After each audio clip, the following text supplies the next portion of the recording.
It happened outside a restaurant in Beverly Hills. A 24-year-old trust fund kid looked at a man in simple clothes and decided he was nobody important. So he spit on him. Actually spit, right in front of security cameras, witnesses, everyone. The young man laughed. His friends laughed.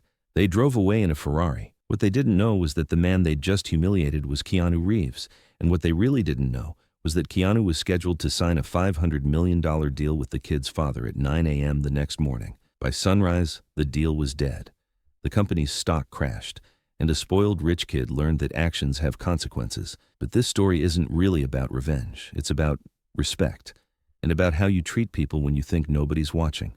Carson Blake had everything. At 24, he lived in a penthouse his father bought him, drove cars worth more than most houses, wore watches that cost six figures, had a black card with no limit. His father, William Blake, owned Blake Industries, tech company, worth $8 billion, one of the biggest players in entertainment technology, virtual reality, film production equipment. Carson worked for the company, VP of something, nobody was quite sure what. He showed up when he felt like it, left early, spent most of his time at clubs, restaurants, parties, but nobody said anything. He was the boss's son. Tonight, Carson was at Spago with three friends, trust fund kids like him. They'd already gone through 2 bottles of champagne and were working on a third. "Bro, check out that guy," Tyler said, pointing toward the entrance. A man was walking past, late 50s, long hair, simple black t-shirt and jeans, worn leather jacket. "Looks homeless," Carson said. "In Beverly Hills, probably looking for handouts." Carson stood up. He was drunk, feeling invincible, wanting to impress his friends. "Hey," he called out, "you lost?" The man stopped and turned. "Excuse me? This is a nice restaurant. For people who can afford it, maybe you want the soup kitchen down on 5th. The man just looked at him, calm, unbothered. That made Carson angrier. He wasn't used to being ignored. "You hear me? I'm talking to you." "I heard you." "Then move along. You're making the place look bad." One of Carson's friends, Derek, stood up. "Come on, man, leave him alone." "Why? Look at him. Probably hasn't showered in days." The man in the leather jacket took a step forward. "You've had too much to drink. Go back to your table." "Don't tell me what to do. You know who my father is?" "I don't care who your father is." That did it. Carson walked right up to the man, close, aggressive. "You should care. My father owns this city. I could make one call and have you arrested." "For what? Walking on a public sidewalk?" "For being a public nuisance." The man sighed, like he'd seen this before, like he was tired of entitled kids who thought money made them important. He started to walk away. Carson grabbed his arm. "I'm not done talking to you." The man looked at Carson's hand on his arm, then at Carson's face. "Let go." "Make me." Security from the restaurant was approaching now, but before they arrived, Carson did something unbelievable. He spit in the man's face, just hauled off and spit on him. The man froze, spit running down his cheek. Carson's friends went silent. Even drunk, they knew this had gone too far. The man wiped his face slowly. His hand was shaking, not from fear, from controlled rage. "You're going to regret that," he said quietly. Carson laughed. "What are you going to do, sue me? Good luck affording a lawyer." Security arrived. "Gentlemen, is there a problem?" "Yeah," Carson said. "This homeless guy is harassing us. Get him out of here." The security guard looked at the man in the leather jacket. Then recognition hit his face. "Mr. Reeves, are you all right?" Carson blinked. "What?" "Mr. Reeves, I apologize. Is there anything I can do?" The man, Keanu, shook his head. "It's fine. I'm leaving." He walked away without another word. Carson stood there confused. "Who the hell is Mr. Reeves?" The security guard stared at him. "That was Keanu Reeves, the actor." "So? He's still dressed like a bum." "He's also one of our best customers. And you just spit on him." Carson shrugged. "Whatever. It's not like it matters." But Derek was on his phone, searching. His face had gone pale. "Carson, we have a problem." "What?" "Keanu Reeves is meeting with your dad tomorrow. There's a deal. Big one. I saw it in the trade papers." Carson laughed. "You're paranoid. My dad does deals with everyone. This won't matter." "Dude, this is a $500 million deal. For Blake Industries to provide all the tech for his new production company." Carson's smile faded. "What?" Derek showed him his phone. An article from Variety. "Keanu Reeves' production company signs major deal with Blake Industries. $500 million contract to be finalized tomorrow." Carson felt his stomach drop. "Call your dad," Tyler said. "Fix this, now." Carson pulled out his phone. His hands were shaking now, not from alcohol, from fear. He called his father. It rang 4 times before William Blake answered. "Carson, it's almost midnight. This better be important." "Dad, something happened." "What did you do now?" "There was this guy outside Spago. He looked homeless. I thought, get to the point. I may have been rude to him." "How rude?" Carson couldn't say it. "Carson, how rude?" "I spit on him." Silence on the other end. "Dad? Who was it?" "Keanu Reeves." More silence, longer this time. When William spoke again, his voice was ice cold. "You spit on Keanu Reeves, the man I'm signing a $500 million deal with in 9 hours. I didn't know who he was. He was dressed like what? Like he didn't deserve basic human respect? Like his clothes determined his worth?" "Dad, I'm sorry. I'll fix it. I'll apologize." "You'll do more than apologize. You're going to pray he doesn't pull out of this deal.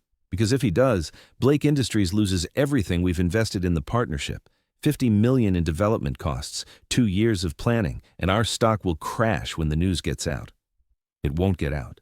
Nobody knows. There were witnesses, Carson. Security cameras. This is Beverly Hills. Someone already posted about it on social media." Carson's blood went cold. He checked Twitter. Sure enough, there were already tweets. "Just saw some rich kid spit on Keanu Reeves outside Spago. Keanu handled it like a class act, but wow, what a punk. Carson Blake, yes, that Blake, just assaulted Keanu Reeves. This is going to be bad." The tweets were spreading, being retweeted, going viral. "Dad, what do I do?" "You pray, and you stay away from me until I clean up your mess. If I can clean it up." William hung up. Carson stood there, phone in his hand, watching his mistakes spread across the internet in real time. Derek put a hand on his shoulder. "We should go." They left the restaurant, got in Carson's Ferrari, drove in silence. Carson's phone kept buzzing. Texts, calls, notifications. Everyone wanted to know if it was true, if he'd really spit on Keanu Reeves. By the time he got home, the story was everywhere. Entertainment websites, news sites, even mainstream media was picking it up. Billionaire's son assaults Keanu Reeves, major business deal in jeopardy. Carson poured himself a drink, then another, trying to numb the panic. His phone rang. His mother. "What were you thinking?" she screamed. "Your father's on the phone right now trying to save this deal. Do you understand what you've done?" "Mom, I didn't know. You didn't know. You didn't know you shouldn't spit on people? What kind of animal did we raise?" "I was drunk. I made a mistake." "This isn't a mistake, Carson. This is who you are. Entitled, arrogant, cruel, and now the whole world sees it." She hung up. Carson threw his phone across the room. It hit the wall and shattered. He didn't care. He had 5 more. But even breaking things didn't make him feel better, because he knew. Deep down, he knew. He'd destroyed everything. William Blake sat in his home office at 1 a.m., phone pressed to his ear, listening to his lawyer explain how bad this was. "The video's everywhere, William. Security footage from Spago shows your son spitting on Keanu Reeves, clear as day." "I know, I've seen it. Keanu's team has been contacted by dozens of media outlets. So far, he's said nothing. But his publicist released a statement saying he's reevaluating all professional commitments, which means he's pulling out of our deal. Most likely. Can we sue him for breach of contract? The contract isn't signed yet. Tomorrow's meeting was supposed to finalize it. Until signatures happen, either party can walk away." William closed his eyes. $50 million in development costs. Gone. The stock price would drop 20% when the news broke, maybe more. But worse than the money was the reputation damage. Blake Industries had worked for years to build relationships in Hollywood. This destroyed all of that in one night. "What are my options?" William asked. "You can try to apologize, publicly distance yourself from your son, offer compensation. But honestly, I don't think Keanu Reeves cares about money. He cares about respect. And your son showed him none." "My son is an idiot. Your son is a liability. And unless you address that, this won't be your last crisis." After hanging up, William sat in silence. He thought about Carson, his only child. He'd given him everything: private schools, Ivy League education, a position at the company, money, freedom. And somehow, he'd raised a monster. No, that wasn't fair. Carson wasn't a monster. He was just empty. He had no values, no empathy, no understanding that other people mattered. William had failed as a father. He saw that now. His phone buzzed. A text from his assistant. "Keanu's team just contacted us. They want a meeting. 7 a.m. His lawyer's office. Just you." William texted back. "I'll be there." Then he went to pour himself a drink. It was going to be a long night. At 7 a.m., William Blake sat in a conference room at a lawyer's office in Century City. Across from him sat Keanu Reeves and his attorney, a sharp woman named Jennifer Walsh. Keanu looked tired. He had a small cut on his cheek, probably from wiping away the spit so roughly. William felt shame wash over him. "Mr. Reeves, I want to start by apologizing. What my son did was inexcusable, disgusting. I take full responsibility." Keanu studied him. "How are you responsible for your adult son's choices?" "I raised him. Clearly I did a poor job." "That's honest." Jennifer spoke up. "Mr. Blake, my client called this meeting to inform you that he's withdrawing from the partnership." William nodded. He'd expected this. "I understand. We'll absorb the development costs. No legal action necessary." "That's generous." "It's the least I can do." Keanu leaned forward. "Can I ask you something?" "Of course." "Your son called me homeless, treated me like I was garbage. Has he done this before?" William hesitated. Then, "Yes. Not exactly like this, but he has a pattern of treating service workers, staff, anyone he considers beneath him, with disrespect. And you've allowed it." "I've tried to correct it, but I've been too lenient, too forgiving. I thought he'd grow out of it." "He's 24. "I know. When does he grow out of it?" William had no answer. Keanu sat back. "I grew up with nothing, lived in rentals. My mom worked multiple jobs. I know what it's like to be judged for your appearance, for what you don't have. I'm sorry. The thing is, I don't care that your son spit on me. I mean, I care, but I'll survive. What bothers me is how many other people he's treated this way. People who don't have the resources to fight back, who just have to take it." William nodded slowly. "Your company," Keanu continued, "how many employees?" "About 12,000 worldwide." "And how many of them has your son disrespected, humiliated, made to feel worthless?" William didn't know, but the number wasn't zero.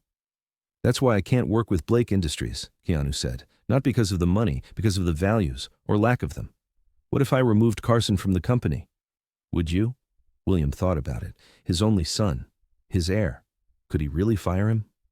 "Yes," he said finally, "if that's what it takes." Keanu shook his head. "That's not enough, because firing him doesn't fix the culture that created him. Your company has a problem bigger than your son." "What do you mean?" Jennifer pulled out a folder. "We did some research last night. Employee reviews from sites like Glassdoor. Your company has a pattern, women reporting harassment, minorities reporting discrimination, employees saying the culture is toxic." She slid the folder across the table. William opened it. Page after page of complaints, stories of employees mistreated, bullied, pushed out. "I didn't know," he whispered. "You didn't want to know," Keanu said, "because knowing would require action, easier to ignore it, focus on profits." William felt sick. "I built this company from nothing," he said. "I thought I was creating opportunity, jobs, good work. You created a machine that makes money, but somewhere along the way, you forgot about the people inside the machine." William closed the folder. "You're right, about all of it. What do I do?" "That's up to you. If I change things, really change them, fix the culture, hold people accountable, would you reconsider the deal?" Keanu exchanged a look with Jennifer. "Maybe," he said, "but I'd need to see real change, not PR, not corporate training seminars that mean nothing, real structural change. Give me 60 days, let me show you." "Why should I believe you'll actually do it?" William met his eyes. "Because last night I watched video of my son spitting on another human being, and I realized I failed, not just as a father, as a leader, as a person. I want to fix that, not for the deal, for me."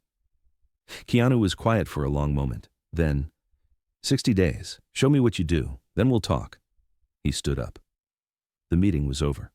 After Keanu left, William sat alone in the conference room. His phone was blowing up. The stock was already falling. The board was panicking. Media wanted statements. But William ignored all of it. He had work to do, real work. The first thing William did was fire his son, not quietly, publicly. He called a press conference, faced the cameras, made a statement. "Yesterday, my son Carson Blake assaulted Keanu Reeves. His behavior was inexcusable. Effective immediately, Carson is no longer employed by Blake Industries. Furthermore, I'm removing him from any inheritance related to company ownership. He will not profit from a company he has dishonored." Reporters shouted questions. William ignored them and walked off stage. Carson called him screaming. William let it go to voicemail. His wife called crying. William explained that this was necessary. She didn't understand. Maybe she never would. But William was done protecting Carson from consequences. The second thing William did was hire an outside firm to audit the company culture. They interviewed hundreds of employees, anonymously, about their experiences, their concerns, what needed to change. The results were damning. Sexual harassment complaints ignored, discrimination in hiring and promotions, a boys' club culture where women and minorities were sidelined, employees afraid to speak up because retaliation was common. William read every report, every complaint, every story, and he felt ashamed. He'd built this, maybe not intentionally, but through neglect, through looking the other way, through prioritizing growth over people. The third thing he did was clean house. 5 executives fired, including 2 VPs who'd been with the company for over a decade. The board objected. These were valuable people, experienced, connected. William didn't care. They created a toxic culture. They're gone.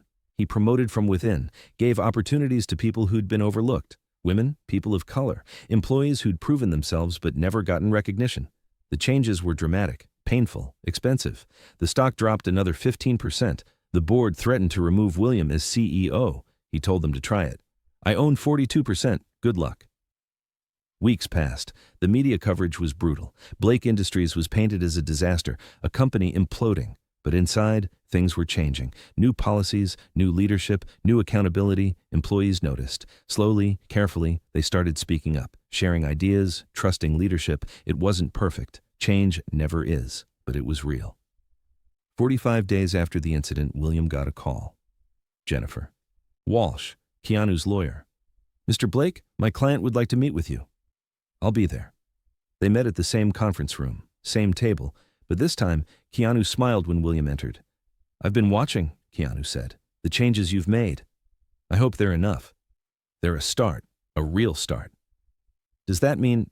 It means I'm willing to reconsider, but I have conditions. Name them. The deal goes forward, but part of it includes a provision. Blake Industries commits to annual diversity reports, public ones, and 5% of profits go to programs supporting underrepresented groups in tech. Done. And Carson stays gone. Permanently. William nodded. He's out. For good. Keanu extended his hand. Then we have a deal. They shook. The news broke the next morning. Blake Industries and Keanu Reeves had finalized their partnership. The stock surged, up 30% in one day. The board was thrilled. The company was saved. But William knew the truth.